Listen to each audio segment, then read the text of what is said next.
All right.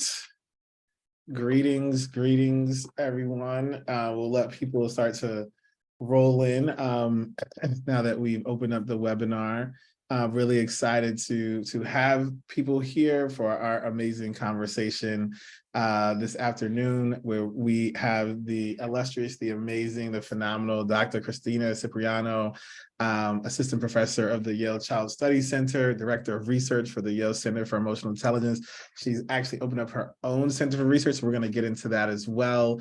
But we're going to talk about the state of evidence for social and emotional learning, opportunities and challenges. It's going to be a really powerful conversation because Dr. Cipriano is doing some amazing work, has conducted some amazing research that we all need to know about, that is really relevant for the times, building upon, as I'm getting my own dissertation, I think about as research continues to come out and how like it's creating a space and opportunity to build on what others have done, and then but also be relevant to the times in terms of what people can take away from today and all the research that you're doing. So I just want to say thank you for making the time as we kick off SEL week. Happy SEL week to everyone as well. So we're really excited.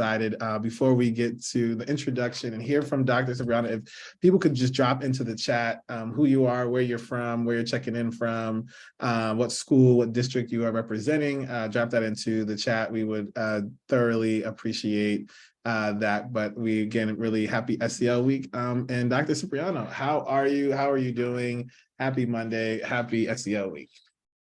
Brandon, thank you so much for having me on today. This is so exciting to get to chat with you all, especially today as we kick off SEL week here. So just really wonderful to be in community with you and get to talk about our work together, the work that we're running, and how we can help to support folks, especially at this time in our nation, right? We've got kind of a lot of questions and a lot of areas of discourse around social and emotional learning. So doing great, very happy to be here. Yes, absolutely. I love that you brought that up. So happy to have you. And yes, so many conversations around this work, but ultimately I feel like everybody's in a space of, well, on the positive side is like, you know, our young people need these skills in order to flourish as a project flourishes. We'll talk about a little later and more. So with that, we'll get started with our conversation. So before we get there, you know, I think that I know that there's people on that know who you are, but there might be some people who are learning about you for the first time. And so I wanted to start with, what brought you to the field of social emotional learning? Big question. So I'll try to make it brief. I will say that the field kind of found me. So I was in high school when the tragedy in Columbine happened, and I wrote a letter to my congressman, and I said I didn't like the way that they were treating kids with trench coats in my school based on what had happened, and that isn't there kind of more to this than just what kids wear that we have to consider? And that set me down a trajectory to then fast forward to college when I ended up volunteering with Facing History and Ourselves and in response to the 9/11 tragedy, and helping to support folks to think about equitable and inclusive practices in our community and the way that we see each other as human beings first, and the way that we show up. Fast forward through my doc program and into my kind of applied training in schools. And I fell in love in self-contained special education classrooms. I fell in love with the students there and their beautifully diverse representations and presentations of emotion expression, regulation, the ways in which their teachers and all of their support staff were interacting with each other. And I thought to myself, there's got to be something more here that we can help to bring back to all of our nation's schools. And that's when I partnered with, at that point, we were the Health Emotion Behavior Lab at Yale, and started a postdoc. And that was my journey into social emotional learning. Wow, I thank you for sharing and giving us that journey. And I can see how each one of those specific areas impacted and built upon each other, starting with you're talking about Columbine and writing to your senator and thinking about like just that even highlights around the work and why we need to do this work, because it was in high school that the seed was planted, right? And now we're seeing the harvest of that seed from then with research that you've already done, as well as the research we're going to talk about today. So that's amazing. So I want to even dig a little deeper into that, and specifically what motivated you to look at SEL with a lens of racial equity. You've done some research there and you've talked about it, and we're going to talk a little bit about Project Flourish as well. But when you think about that journey, what specifically motivates you to look at SEL from a lens of racial equity? Yeah, absolutely. And so, when I think about students and student learning, I think about students and their intersectional identities. So race, class, gender, sexuality, ethnicity, disability, and that they interact and they can create overlapping and interdependent systems that advantage or disadvantage some students more than others across the lifespan. And that's actually the real line of my work within, like, working with marginalized populations, both at the student level and at the classroom level. So teachers and support staff and the ways in which they engage. And so for me, race is one lens into thinking about the ways in which emotions is situated in the politics of an education system that has historically oppressed some students more than others, and how we can begin to kind of unpack the unique experiences that folks bring into the classroom in their learning environment, and the ways that we can attend to the nuance of social emotional learning so that it is a wholly inclusive and equitable place. Most recently, I had a paper come out in Review of Educational Research that looked at disability and race representation in universal school-based SEL. And we always knew that there was disproportionate representation of Black and Brown children in special education settings, right? This is something that's been kind of talked about in the literature at length over the past 2 decades. But when we look within social emotional learning curriculum in particular, we really have an opportunity here to kind of unpack that nuance in a meaningful way, to think about how we're supporting teachers in their social emotional teaching and how we're growing the skills of self and social awareness and self-management in ways that can be wholly productive and inclusive of all kids. Wholly productive and inclusive of all kids. I think that resonates with everybody that's tuned in right now. And what that leads me to is that you are going to be starting your own lab starting this summer within the Yale Child Study Center with the focus on social emotional learning assessments and interventions for marginalized students and educators. We're about to get into the meta-analysis, but before we get there, can you just tell us what can we expect to see with you having your own center? I mean, and I also think, like, when you're in the academia, the research, like that's like a goal a lot of times. Like, I'm going to have my own center. I'm going to lead a particular set of work, and people are going to come study under me and whatnot. Can you tell us how that feels and what we can expect from that? Absolutely. Well, definitely study with me. And so I'm honored to have folks come study with me. And I have an amazing team at Yale who's been doing work with the past 5 years in particular, as we've been housed within the Yale Center for Emotional Intelligence. But with this transition in July, it will allow me to help to build out a robust training program at the Child Study Center so that I can bring in and help to attract future scholars in social emotional learning that hopefully will help us to advance the meta-analysis work that I'll be sharing in a really meaningful and kind of productive way. And I apologize for background noise if you can hear that. I can't stop it. It's my partner's computer behind me that's ringing. But anyway, such is life. So I'm thrilled and honored to get to build that out and have Yale. And I do want to say, people say, like, why Yale, or why the Child Study Center, or why you're in the School of Medicine. And so I just want to set the record straight. So I am an education scientist who's housed in a medical school. And I'm not just housed in any medical school. I have the honor of being housed at the Yale School of Medicine. And why is that such a big deal? Well, for me, I'm a first generation high school graduate. So I'm like a kid who never saw themselves in a university and in a setting like now. And so the idea to have kind of Yale supporting and investing with my colleagues at the YCEI, fully collaborative and supportive of this, to build out a program and a program of research to train education scientists at the intersection of social emotional learning and health and wellness for our nation it's unbelievable. It's absolutely unbelievable. I'm totally blessed. I love that. And I that's why I wanted to start here with some of these questions, to get a sense for people to know who you are and where you come from, what you represent.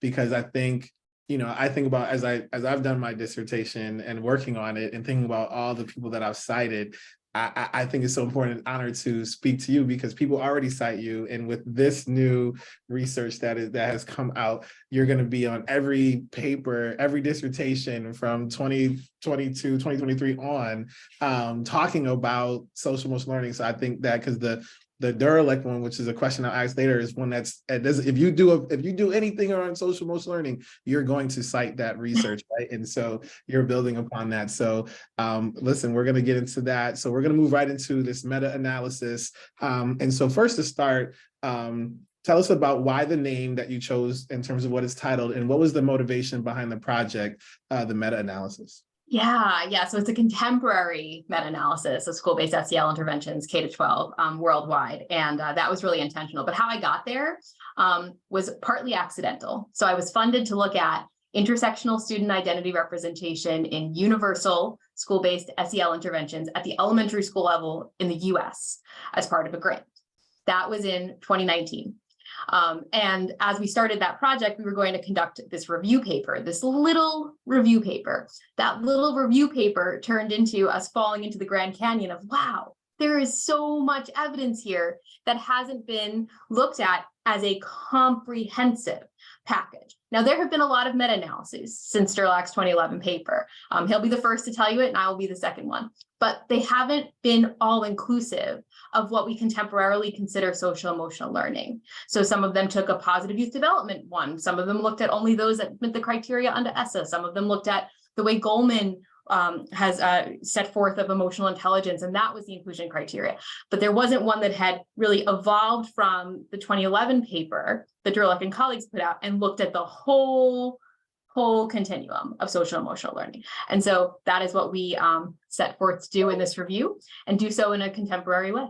So best research practices and best available evidence to date. I love that. Do so in a contemporary way. I think that's so exciting. And so how do you define social emotional learning? Specifically, how did you define universal school-based social emotional learning? Yeah, so we're talking about the skills and strategies and competencies that underscore our ability to be psychologically and physically well, right? They underscore our capacity to learn, form and maintain healthy relationships, make good decisions. But they can be a whole host of upwards of, well, actually more than 700 skills and strategies that could fall within those big, broad buckets. Now, importantly, what makes it universal is that it is taught or intended to be taught to an entire school or an entire classroom within a school. So it's not intended for any given terms that you get used, or like population or tier 2 intervention. It's not intended for students with certain quote unquote problem behaviors or other types of diagnoses, but rather it's intended to be for all kids in a given setting. So our inclusion criteria was taking this universal approach. So it's everyone in that setting that's being studied. And it includes an interpersonal skills. So social and emotional skills, most broadly defined at the skill and strategy level, to be all in. And importantly, within that kind of framing, that meant that we included studies that didn't actually call themselves social emotional learning. And I think that's important. So I want to pause there for a minute, because if you think about kind of the history of SEL, we're a young and malleable field, right? I mean, really kind of went on the map with Castle. Thanks to Castle in 1994, kind of put SEL on the map in the work of the late and honorable Roger Weisberg. And so, you know, that term and the acronym, right, it hasn't gotten as much play until recently, really over the past decade, right? And in our literature review, we find is like actually around 2015.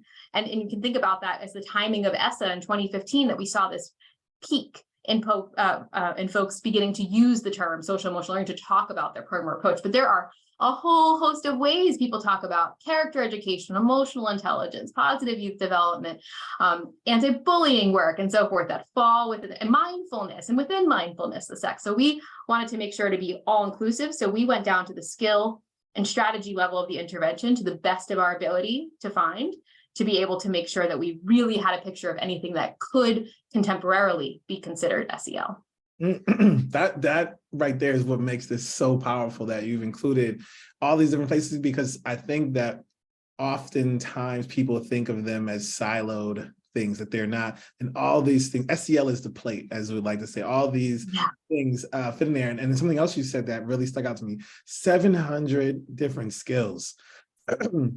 that can be highlighted as social emotional. Yeah, and that comes from the work. I want to give credit. That's Stephanie Jones and her colleagues at Harvard at the EASL lab. They had mapped, right? So we built off of their map. They had mapped over 700 skills and strategies of what could be an SEL program or approach. We used that in our code book, and then we extrapolated, we expanded on that forward more, so that like when other things kind of came up that didn't fall within the buckets that were there, we added those as well, and we actually mapped all of them, so they're all included in some of the supplemental material for, some light reading when you have some time. Definitely shout out to Stephanie Jones at Harvard and her work. 700.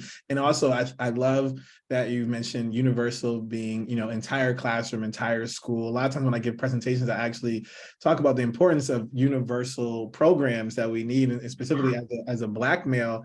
I had this experience when I was growing up where I wasn't able to be a part of a boys program because I didn't display at-risk behavior, or I was a tier 2, tier 3 student. So I actually missed out on opportunities for social emotional development because I didn't display, and how we have to move to universal programs. And I know the research highlights the importance of making sure that every single kid, every single young person deserves the opportunity to develop their social emotional learning skills. And so that's why this is such a groundbreaking research to build upon what has already been put out there. So that's outstanding.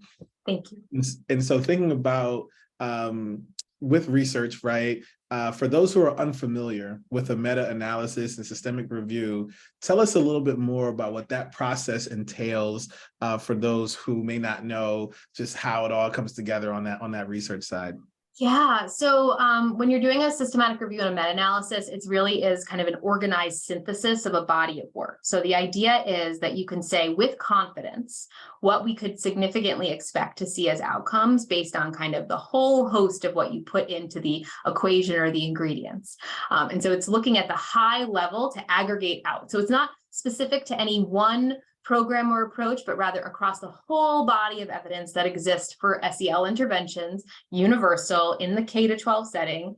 For us, it's global, so over 50 countries are represented, but they just needed to be available in English for our team to be able to analyze them, so it was a limiting factor. What can we say with confidence about the effects and outcomes, and like which outcomes and for who? So it really allows us to look at they talk about it as like at the forest level or at the tree level, kind of up above of what is the big body of evidence. Now, I will say that within that, there's a whole process. There's a kind of best process of how you go about synthesizing, but you're supposed to stay up in the trees. But I came to this work, as I mentioned, not as a meta-analyst. I didn't start with the idea of synthesis. I started with the idea of really wanting to unpack for who, how, and why within SEL, and seeing that there was a need here, that our field had evolved just so much, in particular over the past decade, that we needed to capture that nuance. And so we present in the main paper that's come out now, we present on those kind of big picture findings, which is that update and evolution to the 2011 paper. But I will tell you, I collected data on the flowers, on the blades of grass. I got really specific because I care about the individual differences and the distinctions between types of programming that are offered, the settings with which they're conducted, the lengths of that. And so there's just copious amounts of data that we're now as a service to the field, helping to build up kind of what we know and what we understand about SEL. Oof. So that leads me right into the next question.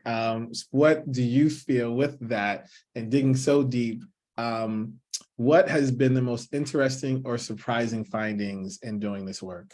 Gosh, oh my goodness, so many. So first, I am proud and honored and excited to share that we have overwhelming and robust evidence of the positive effects of social emotional learning for students K-12. There's not a question there, because you look at something called an overall G in a meta-analysis, and this meta-analysis is huge, hundreds of studies being put in from multiple countries across a 12-year window. The fact that we got an overall significant effect is astounding. So that in and of itself is a first, like, here's the story. If you ever are finding yourself in a place where you're being questioned about the effectiveness of SEL, look no further.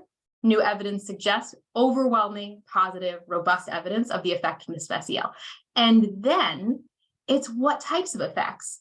So we went above and beyond what was collected in the previous seminal paper and really began to look at kind of differentiation within the types of effects we could expect in outcomes that are things that are coming up in the literature more contemporarily. Our largest effect was in students' perceptions of school climate and safety. Let's take that in for a minute. This was not looked at previously. Our largest effect of SEL from this review overall, students' perceptions of school climate and safety. So feelings of inclusion, belonging, feeling safe at school, feeling safe to learn, healthy relationships with peers, with teachers, right? I can't think of anything that's more important right now when we look at kind of where we're at and what we're facing in our nation than having that finding.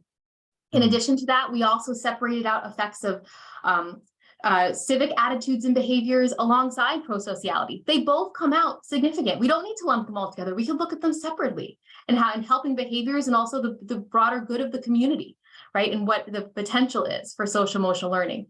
And then, I mean, it's not necessarily as surprising, but also really confirming that we did find positive effects on student academic achievement and school functioning, right? Kids who participate in SEL programs, they do better academically. And we looked at indicators on like homework completion and attendance, as well as kind of long-term effects like less likelihood of dropping out.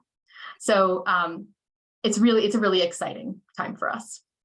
And I want to just go to that the academic piece there, because that's the biggest thing. That you go places, lots of schools, lots of districts, especially with the work that we get to do at the Urban Assembly, and people are like, I want to get this academic integration, social. Can you tell me about what you found in terms of how many points that when you do high quality universal social emotional learning, how much you can actually impact the academic impact for young people?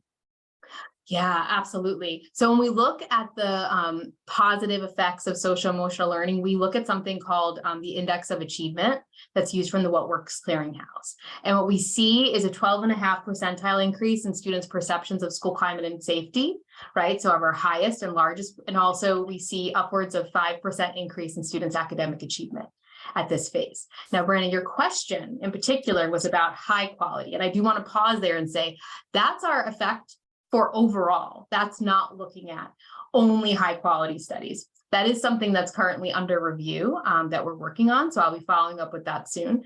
But what we did in this report is called a registered report. And so what that means is that, and I know someone asked in the chat, we've dropped it in there about when the paper will be available. I'm trying to keep up with both things at once. And so this is a registered report. So this was accepted at the stage 1 level by Child Development on Thanksgiving in 2021. Just to kind of give you a sense of how long these things take. And so now the stage 2 report of what we registered, the types of analyses and questions we would answer, is currently back under review, and we were given the green light to put up a preprint back in February, which is what we just shared in the chat. And there's also a whole separate page of supplemental material, so you can look ad nauseum about the types of frameworks and programs and who's there and what does it say and what are the outcomes, what are the assessments used, and so forth. But we did not yet strain out, and I can't speak with confidence today about how large that effect would be on the with the highest quality studies only. Awesome. Well, wonderful. I appreciate that. And so, again, I think that this is what people need to be reading, and you're just highlighting all the amazing parts of that. And so, you've kind of touched upon this a little bit, but I want to ask you more directly. What do you hope will be the impact of publishing these findings since Derlach's work, years ago?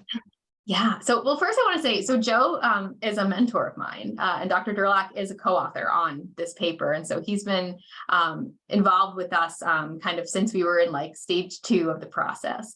And what I hope is that it, one, serves to reinstate confidence for anyone who may have been questioning about social emotional learning and what it is and how it can impact folks. I hope that it provides specificity in the ways we think about the types of outcomes that we can expect from an SEL program, as well as the type of inputs, the different ingredients that go into an SEL program or approach, and how they can be most beneficial and effective in our nation's schools and beyond. So let me give you a few examples of that. So one finding that we report on, which is a confirmation from the earlier paper, is that when studies are, when interventions or programs are taught by teachers, they have stronger effects. right? So more robust and significant effects when teachers are delivering the intervention. So you take a step back from that and you say, well, what does that mean? Well, that means we need to think about how we're investing in adult SEL support so that our teachers can show up confidently and authentically to instruct that program or that approach in that particular classroom setting or school setting in a way that's meaningful, right? Because we know that it's not plug and play, right? These aren't scripts when we think about the broader socio-emotional needs and the diversity of our nation's youth in particular. Second, really important finding to help us get specifics. We confirmed SAFE, sequence, active, focused, explicit. We confirmed that finding when programs endorse all the qualities of SAFE that was previously proposed by Durlak and colleagues. They have stronger effects. We found that too, but guess what? It's not just any sequence. We also got really specific to the best available data, and we found that it's looking at emotion skills first. So emotion before social, interpersonal before interpersonal. And the order of those skills matters. So Ken, take a step back. What does that mean? Well, if you are in a school or district where you're adopting a kernels or menu approach, where teachers or a team of teachers or a district planning team is kind of putting together a menu and opportunity of social emotional sports that will be universal in your schools and classrooms, we want to encourage you to take a minute to pause and think about what is the ordering of skills that's being taught? Because there are, again, hundreds of skills and strategies that are available and programs that go really specific into, deep into some of the skills and strategies, and others that extend and are looking kind of maybe higher level across a broader range of SEL skills and strategies. And so weighing those pieces alongside what's the order here? And I will say that as someone who's trained as an applied developmental and ed psychologist, we were really excited to have that finding. We didn't know we would get that. We were excited because it really speaks to anyone who's had training in development of thinking about how children grow and learn. But now we've got some new evidence that supports it. Mm. And evidence-based practices, evidence-based learning is extremely important.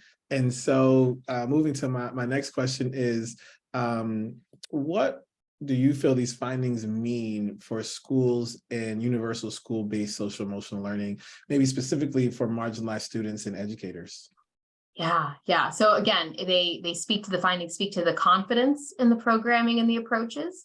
They draw our attention to being specific about what the program or approach is, and the possibility and potential for that program, particularly when we think about kids who are marginalized within a respective school system, and the ways in which the SEL, the universal SEL programming, can help support more inclusive and equitable experiences for them. Now, this is a meta-analysis. So again, we're kind of at the higher level here. But when we look at, because again, the way we were looking at and analyzing across these studies, we get specific about the different pedagogies or practices that are embedded within the programs, right? There's huge variability. Great differentiation. Now, we break those down in this review paper by looking at key frameworks that are kind of common practice. So CASEL 5, EASL taxonomy, Denham's 2 classification model. But I encourage folks to take time with your district team, with your school team, take a look at it and think, how are these helpful to our school community? What are the aspects of it with which we want to implement and adopt in ways that are most meaningful to kind of meet the needs of every learner and family in our community? And I bring up family intentionally there because one of our kind of more surprising findings was the lack of family integration across studies. So we coded for, again, best available data of all programs, we coded for how they integrated family, and as well as how they integrated community in their programming. And we were really shocked to see that less than half of the programs had any sort of family component whatsoever. And almost, it was 1 out of 5 have any sort of service component. So it was really, really low. And again, to the best available data. And so, it really just begs the question, we think about, particularly in the service of all kids in a whole school community, thinking about the role in which family, culture, context, and needs can play in supporting district level and school level decision-making so that the programming that's adopted is beneficial and inclusive of and of value to all of the children within that given school and setting. That you said, I mean, you just keep dropping gem after gem of what you found, but I find it so interesting. But I think this is going to lead into my next question, but just that you looked at all these different studies and papers and research and like, wow, meeting parents where they are and involving parents is something that people are literally, it's not a part of it. They struggle, it's challenging. Our schools even challenge with it, right? And so that brings me to the next question. A lot of times with research, there's that what we call the ivory tower, and there's some amazing research happening in the ivory tower, but it doesn't always translate to Front Street, right? And that people doing the everyday, the practitioners don't necessarily have access to, or maybe not even have time to just get to read and sit in some of the research that's happening. So what do you believe are some of the challenges in translating research into practice? Specifically around social emotional learning, but just also just that concept of the ivory tower to Front Street in general. Yeah, gosh, so much there. So I think there's like a couple of things. I think first, we need to acknowledge where we are kind of as a nation and kind of the socio-political context with which we're kind of living in right now and working through, and the pandemic and its disproportionate impact on families and communities across the country, and the ways in which it's showing up and how our leaders and teachers are showing up in their classrooms and schools. And I say all that to say we cannot have this conversation without contextualizing it. And I think, it would be foolish of me to answer you and say, oh, well, there needs to be more time spent in understanding the nuance in SEL, and there needs to be more time spent on engaging families early and often. We want to do preventative science. We don't want to be an afterthought. We don't want to be in reaction mode, right? That's never been best practice. All of those things are true. And we're living in a time right now where that's a really difficult thing to do, right? Everyone is kind of, everyone we look at the rates of kind of folks leaving the professions and the mental health needs of our youth and of our adults around them, the leaders and teachers included, right? And so we need to be sensitive to that. So when I think about, gosh, we did this huge study with big impacts and opportunities to affect change in our nation's schools. How do I want to see it play out in schools? Well, I'll start with the national government. How I want to see it play out is more funding and investment in SEL supports for our nation's schools and more access to it, so that it can put more people in schools at a time when we need it, and give more allowance so that people aren't just adding another thing on to their already overtaxed and overburdened schedules, and allowing for that time. I think there needs to be a release there for us to be able to do that work and do that work well. In addition, there's a huge call-in in here for the SEL field to start being more specific in our reporting and the way we talk about our work, because all SEL programs are not the same, right? And our review puts a whole new light on that, because we really widened out the goalpost to be the most possible inclusive programming possible. And so we need to continue to be specific in the way that we talk about SEL, so we can best support school districts to adopt and implement programs with fidelity that are meaningful to their community. So apologies, I think I went off a little bit on a tangent there for you, Brandon, but I think it would be so foolish to say, yes, everyone should stop what they're doing and do this now, because that's not the world we're living in, right? Folks are still, many folks are still kind of in a state of grief or anger with what they've been going through or continuing to go through over the past couple of years. I think you're right, and I love that you shared that. It's because you might go someplace and ask that same question. Like, people just got to make the time. This is, if it's important to you, and that's not necessarily a reality. So I really I love that you contextualize it for us to think about what approaches. And so I'm just thinking about just people who did share where they're from and who's checking in. We have some SEL specialists. We have some directors of social emotional learning that are checking into this conversation today. What advice would you have for them, right? That they're here, they have access to this information, and they're thinking about implementation of social emotional learning across their school, across their district. What advice would you share, would you want to give to them based off of the work that they're doing, but also the research that you've conducted? Yeah. And so, in many ways, the research that we've just put out is really a confirmation and a kind of a support tool for everything that everyone's already doing, right? And so it should help to kind of promote confidence in what you're doing and what you're investing in at the school and district level, and then provide a bit of a roadmap for where you could go. So thinking about the types of programming that you're implementing, how and if they are inclusive of all those who are in your school community, remembering, right, that those who are particularly marginalized in a school system may not even have a seat at the table yet, right? They may be operating outside of the school system. They're not necessarily the parents at the board meetings. Thinking about the ways in which, if you're doing kind of homegrown approaches or menu approaches or adopting kernels approaches, looking at the order of skills and strategies and how they're being taught. That's a real kind of practical takeaway here. That's also a call in to some of the developers to take stock on that for you, right? Of what it is and what's the order with which we're implementing.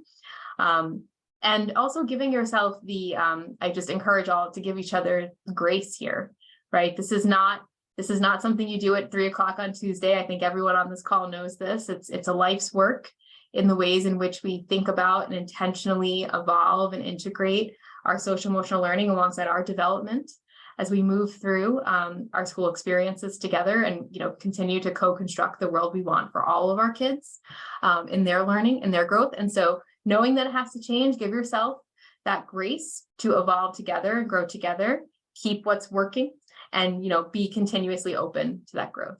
I love that. That was very tangible, palatable for those here, because I know we have a lot of practitioners that are excited about this and want to bring it back to their communities and to deepen the work around social emotional learning. And so what that brings me to is that we're fortunate at the Urban Assembly to be in partnership with you for Project Flourish.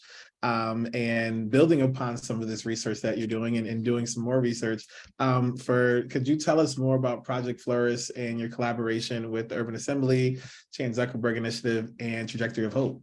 Absolutely. So happy to do so, and so excited to get to partner with you on this. So we, Brandon and I, and our colleagues at Trajectory of Hope and the Urban Assembly, with support from the Chan Zuckerberg Initiative, are partnered on a multi-year study of social emotional implementation with a lens towards the promotion of racial equity and social justice in our nation's schools.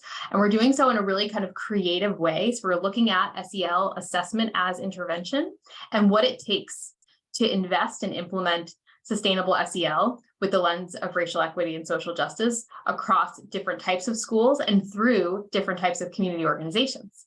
And so we're partnered with the Urban Assembly and working in the UA schools to kind of deeply understand the impact of SEL assessments, where it's situated in the respective school systems, and how we can help to support using the science and practice that are coming out of our team and those kind of contemporarily in the field. And conversely, doing the same with our partners out of LA, the Trajectory of Hope, and thinking about the ways in which they're offering and their social emotional supports to then be enriched by SEL assessment data, what types of data, and what does it take to contextualize it in a school system. And so there's a lot of this project that's like all about the how, which is why I think it's so exciting. And in addition to that, we are actually putting, to the point I made a little while ago, in this project, we put people in the schools, Brandon. So like we have like full-time staff members in the schools because we said, if you're going to do SEL well, all the science and evidence points to this being a full-time job, right? And so what does it look like in different schools across the country? And I know there's like many different types of folks on the call right now. So you might be the SEL leader, the specialist, the third grade teacher on special assignment. You may be a counselor who's wearing a dual hat. Like, what does it take to do it? How is SEL situated within the sociopolitical context of that school? And what are the different kind of resources that you would like to have access to support it? And I will say that we come to this work with, we being my team at the university, with a suite of SEL assessments that really serve as intervention, that are the intention is to be free and publicly available. They're novel data points for schools that help to kind of connect the dots between some of the impacts we are hoping for within SEL and the types of outcomes we'd like to see, but in ways that haven't been done before. And so it's got kind of layers to it, and it's a multi-year project with a lot of kind of qualitative on the ground examination of the how. Yes, and we're so eager, excited for the work that we're doing. I want to give a shout out because I know Anya is on the call, who's Deputy Director here at the Urban Civic League Network. And I also got to give a big shout out to Abby Everlay, who I know you know because she helped me put together the questions after going through all the research and stuff to do for today's conversation. So we're really excited about that. I think what would be really interesting for people to know as we talk about assessments, could you talk about some of the assessments that Yale has created that are being used around social emotional learning? Yeah, absolutely. So my colleague, Dr. Jessica Hoffman, who's a research scientist at Yale, she led the development of a tool that we use that's now available called the School Climate Walkthrough. And it's a web-based mobile app. And there are lots of ways to think about school climate and assess school climate available across our nation. And actually, right, we all kind of have to on some level, but most of them have some shortfalls, particularly in how they're delivered and what the content is and the distinctions within which they give. So for example, if you gave a school climate tool and you gave it, like in the gymnasium, the end of the school year, the kids are all filling out a Scantron form or whatnot. And then it's like the seniors graduate, there's a new class of freshmen and you've got a 4. And you're like, okay, like, what does that mean? And what do I do with that? This walkthrough is the complete antithesis. So it's a web-based mobile app. You fill it out for a few minutes in the morning of a school day, and then again at the evening of the school day. And youth across the country over a couple of years actually helped to develop this tool. So it's all kind of accessible to them. I'm making hand motions like on their phones, but they also can do it on the computer screen, develop at the school. But at the end of it, they get a report. And they get a report that shows them how people are feeling at their school, what are their types of experiences that they're having, and gives it to them in a way so that youth are now the agents of change in their school to say, we're happy that 80% of the kids or 85% of the kids feel safe, which is the kind of data, like level of data that you would get kind of on an admin dashboard, right, in kind of older style assessments. But what you really want to know is who are the 15% who don't and why. Right, that's the data that you can choose from, and we collect that data and we anonymize that data and make it accessible so that it gives a little notification to youth and they can click on it and say, "Wow, the freshman girls did not feel safe today." Right, we can do something about that. Here's some things we can do about it. Here's questions to ask, people to access, and so forth. And so, just one of kind of many examples. Another assessment we developed is the student emotion regulation assessment. It's called the SERA. We have a primary and a secondary school version. And so there's a lot of discourse across the globe and across our nation about thinking about emotion regulation, how you assess that, what is beneficial about it. And instead of producing a competency score, which maybe for another webinar, Brandon, we could talk about all the reasons why you'd want to be cautious about that kind of framing. The SERA walks students through web-based vignettes of common school experiences, most common emotions to show up during school, and asks them questions about what would they do, and then produces for them a profile of the strategies that they use. And so it puts the information right back in the hands of the youth to be able to see kind of how they like to regulate and show them strategies of things they could choose if they want to kind of evolve in their toolbox of what they're accessing of skills and strategies. And in addition, it provides it at the aggregate level for teachers. So for example, many teachers across our country in particular are very into somatic relaxation techniques right now. Breathing, right? There's lots of different breathing strategies and skills that are out there right now. Beneficial to lots of people, but not necessarily everybody. Imagine how powerful it would be if you had your students take the SERA and you received a classroom dashboard back and you saw that on any given experience of anxiety, frustration, and anger, right? 80% of your classroom doesn't choose the somatic relaxation option. They choose I want to connect with a peer, a parent, a teacher. They're always choosing some level of social support. How would that change the ways in which you would engage and provide those supports in the classroom? So it's those types of things. That's what I mean by assessment is intervention. Happy to provide more info on any of those, by the way. I love it. And I think, and I know there's some others, and with just thinking about students and adults, school community, so much powerful for work that is going to just continue to move our communities forward as we think about social emotional development and how important it is. I was actually talking with a colleague today, and actually talking with Anya, and I was talking about, I asked her if she's seen Creed 3. She hadn't seen it yet, but if you have or haven't seen it, the movie's like a big social emotional learning movie. I'm like, oh, this is, you could literally use the movie as why we help and need schools to develop social emotional learning skills inside of our young people.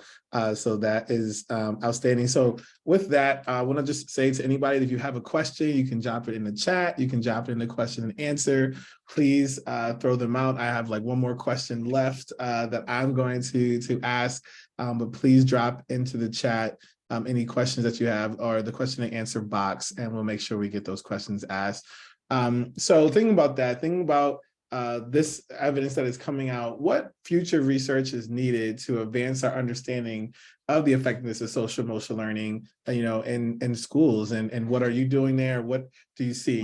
When you're doing your dissertation, I know for that, like, the implications of the research, that's always a big portion of the finished product. So what do you feel are some of the implications, and what future research that you're conducting as well as should be conducted in the space?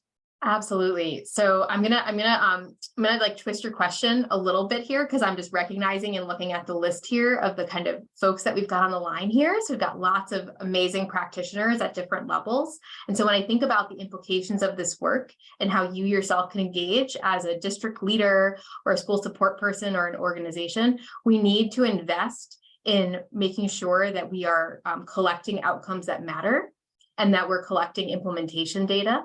So fidelity of implementation, the quality of implementation, and the types of outcomes that we are hoping to seek change in SEL, because that's going to provide the most robust and strongest evidence moving forward to the effectiveness of SEL. So what do I mean about that? So for example, everyone, and yourself included, right, ask me, oh, tell me about the achievement. What does it do for academics, right? Yeah, we only have 45 studies in our sample that provide an academic achievement score. So a grade or a test. That's only 7 more than was reported in Durlach's 2011 paper. That's astounding, right? When we think about kind of the sheer volume and the kind of funding that's allocated and spent on the impacts. Now, I could stand here all day and tell you all the reasons why we don't have that data, because of how hard it is to collect it, and all of the different difficulties within IRBs and schools and parent consents. And there's so many layers. It gets really messy of why we don't have that data. But we are the folks in this community on this call right now, we are the folks who can change that. We can partner and intentionally partner with our school districts and our communities and our researchers to create data sharing agreements in ways so that tests and grades are allocated into research studies, so that we can aggregate them in ways to, again, speak to that robust effectiveness. I would actually contend that our effects on achievement are higher than the 11th percentile point if we had the data. That's what the data looks like when you get into the weeds on it. If we had more evidence, I think the effects would actually be larger, which is remarkable, but we don't have the data to speak to it yet. So partnering with researchers and collecting that data. So you're implementing an SEL program or approach, right? Taking good data on it. Look at the quality of that implementation. Look at how the teacher and support the teacher and how they are engaging in that content curriculum. Get data on student engagement and how they're engaging, on family engagement and family participation. And look at those as meaningful indicators and decision points for how you move forward. Right? We have a great opportunity here to use data to our advantage. And so I just encourage everyone online to really think about it in a friendly and helpful way. Great opportunities, data to our advantage. I completely agree with that. And I think, wow, that was really a little bit of a mind-blowing stat to be like, oh, only 7, I think you said 7 more, I think more opportunities to see academic and social emotional development together since Durlach study like that. And yes, there's the complications of that, is a lot of constraints, but that just shows the opportunity, right? That's when you think about what we're talking about. The opportunities, challenges, but the opportunities to do that and name that. So we do have some questions that have come in. First from Susan Ward, Roncalli, holding it down, LA Unified is in the building. But what ages is the SARA appropriate for? Yeah, 1st to 12th grade. So we've got 2 versions, elementary and secondary version. So 1st to 12th grade. Awesome. And then from Preeti, we have, is there a particular SEL framework like CASTLE that you recommend? Yeah, so we looked at, based on our evidence, we organized all of the different interventions or programs that fell into our study. And we looked at the effects based on if they endorsed some of the common frameworks. So we looked at, do programs have stronger effects if they endorse all 5 of CASEL competencies versus less than 5? And the answer was yes. We looked at the framework for teaching, which is the first 3 competencies of the EASL taxonomy. Do programs have stronger effects if they endorse all 3 of those competencies rather than less than 3? The answer was yes. We didn't find the effect at the 6th level in looking across the entire EASL taxonomy, but that's, we have some reasons for this. So like, one, it's to the best available data. And when we start to get into issues of thinking about like values and identity, right? These are harder to code for skills and strategies embedded within a study. And so it is possible that effect is still there, but we just didn't have enough evidence to kind of speak to that effectiveness. All right. Listen, we would drop it like so. This is the recording. I hope we'll share this out because it's such powerful conversation that we're having here. We have another question from Soa. What should be the first step you recommend to start with implementing SEL at a school-wide curriculum when we say SEL, so school leadership team is not helping?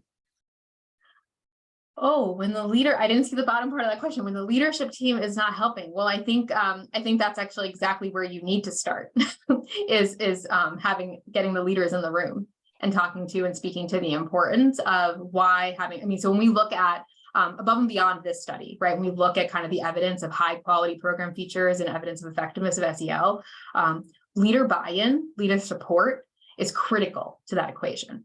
And so I would encourage you to proceed with caution if you're doing so on the outside of the leadership, but rather taking the time and investing now in having supportive conversations to help to support leadership to be on board and be a partner with you in that process. So you're co-constructing it. So it's not this kind of like other thing. It becomes a part of your district agenda and working together. And then within that, what I would say is thinking about who that implementation team is. So who are those decision makers that are at the table? Do you have youth representation there? Do you have representation from across the communities that may be marginalized within your school system? How are you thinking about their needs at the onset, right? So when we think about kind of some of the more kind of contentious topics that have come up about SEL over the past couple of years in particular, right? I see them as they're warning signs or call-outs to us that we need to embed and engage families and communities at the beginning of the SEL implementation process, not as an afterthought. So we're hearing about something after the fact, right? Maybe we're kind of quick to critique, maybe. But when we're at the table at the beginning, we can raise questions and conversations and unpack them together. So we're all using a shared language around emotion, how we situate emotion and social learning in our school setting, what we are valuing as a school community, and it's a collective endeavor moving forward. So think about that team and the leader's role on it. Yeah. Yeah, and I love what you said, and even thinking about what you mentioned just at the starting point, like when we asked around the definition of social emotional learning and really centering that when we talk about social emotional learning, the synonym is skills, right? And so thinking about that school leadership team, there may be a lack of understanding around what social emotional learning is, because sometimes it's like, oh, we sit in circles and talk about our feelings. And I'm not saying that that's not important and that's not an aspect of it, but when we're talking about what we're trying to do or what we're trying to implement, we are trying to implement skills for our young people, the 700 plus skills that make up, social emotional learning, but those skills are what are going to allow them to be successful. Or when students can do both, talk about their strengths, challenges, and needs academically and social and emotionally, we know that person is prepared to take on the complexity of the world that we live in. So Exactly. And I think about how, like, when I work with schools and districts, some of the more approachable skills and strategies for folks who are a little bit hesitant at first, or thinking about experiences of test anxiety or school anxiety and kind of the universality of that, and how helping all students to like not have those unhelpful moments or stressful moments, or how to regulate them and recognize them when they do occur in a way to help they can be productive in the classroom, right? It kind of transcends across grades, it transcends across communities and its applicability. And so, just finding that angle or that kind of set of skills that are most attuned to your community as a conversation starter. It's a starting point. Absolutely. And so I think Kathy has a great question that I'm definitely going to ask, because I think it's really important when we think about what we see in the news, whether it's what we hear happening in Florida, or, earlier this year, we had somebody share for our Urban Assembly Professional Learning Community Champions of SEL from Arizona, just sharing a little bit of the challenges that they had in that state, right? And so we know that we live in this really divisive political climate on a lot of topics, not just social emotional learning.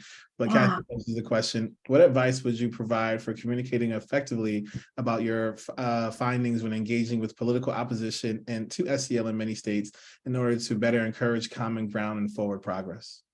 Yeah, great question. Big question. I'm actually headed down to DC later this week in honor of SEL Day and getting to speak to and provide some briefings towards this end. So, first off, there's overwhelming, robust evidence of the effectiveness of SEL. It's there. It's there with bells on. So people could go ahead and take a look.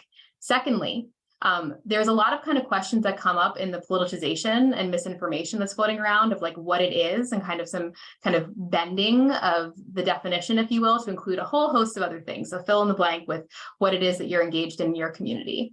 I would encourage folks to direct them to go ahead and take a look, because we cataloged all that SEL is.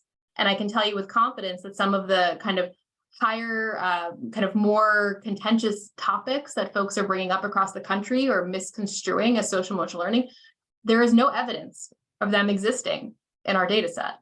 And so if people want to call SEL something that it's not, well, you could say, here's, a couple hundred pages, you can go ahead and take a look yourself. Like, it's all cataloged here. What you're saying is happening is not here.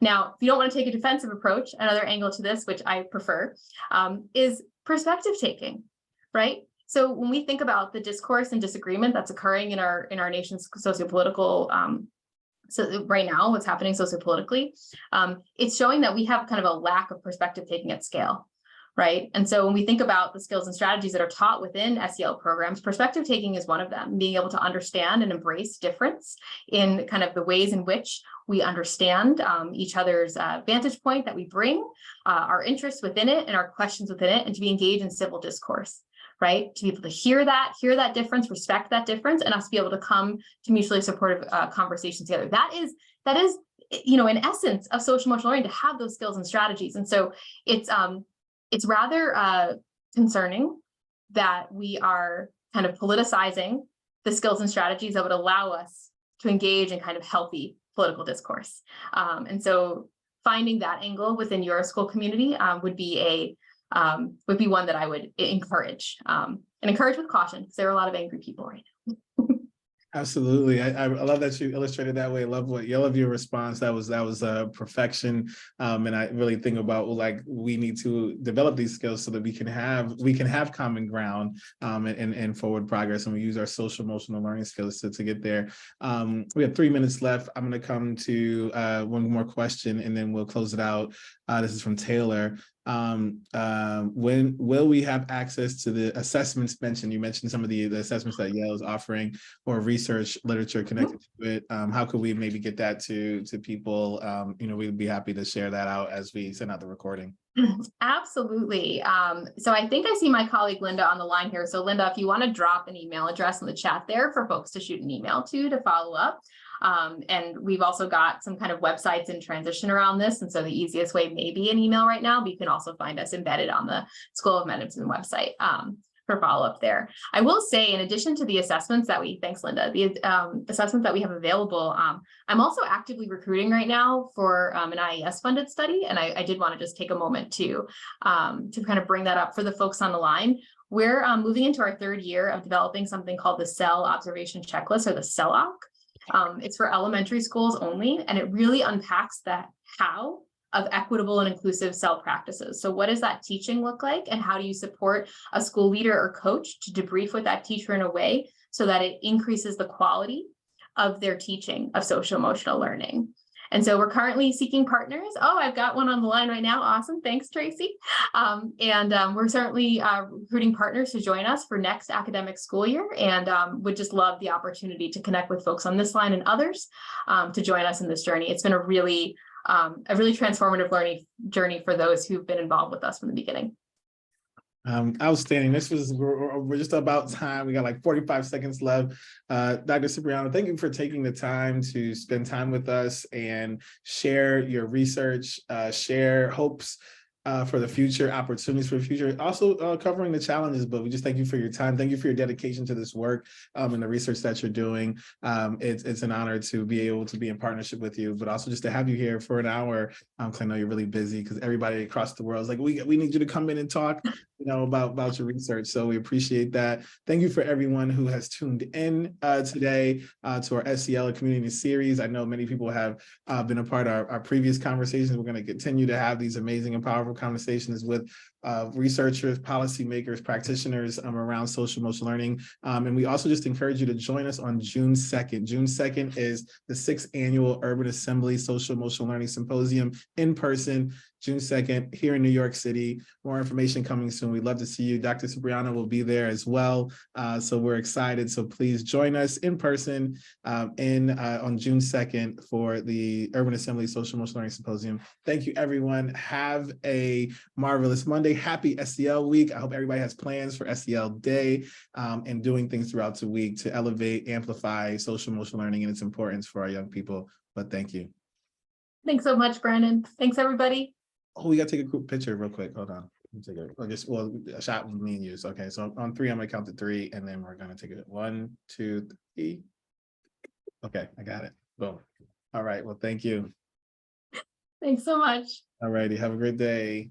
It was great to see you. We'll talk to you later. All right. Take care. Yeah.